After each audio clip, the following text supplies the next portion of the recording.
E o lume minunată în care veți găsi numai copii. o lume cu mult soare și mii de jucării. Pentru copii. În lumea cu povești și flori veți întâlni Numai copii. și o lume a inocenței, păstrați orice-ar fi. Pentru copii. Ieri am fost și noi copii, dar timpul ne-a schimbat. În viață am pornit și vise am împlinit așa cum ne-am dorit.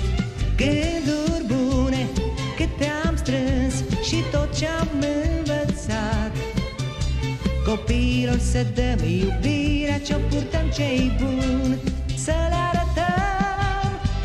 E o lume minunată în care veți găsi Numai copii.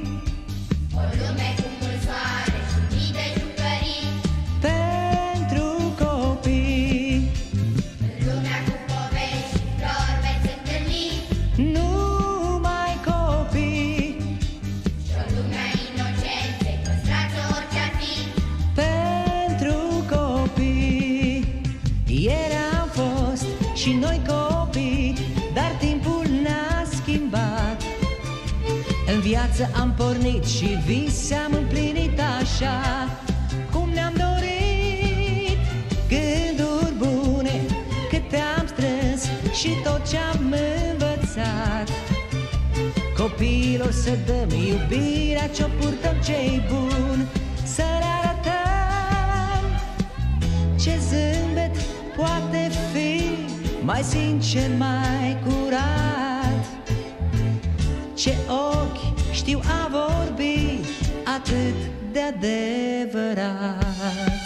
O lume minunată în care veți găsi numai copii. O lume cu mult soare și mii de jucării. Pentru copii. În lumea cu povești și flori veți întâlni numai copii. Și o lume a inocenței, păstrați orice-ar fi. Pentru copii. E o lume minunată în care veți găsi Numai copii. o lume cu mult soare și mii de jucării. În lumea cu povești și flori veți întâlni Merge, înainte! și o lume a inocenței, păstrați orice-ar fi.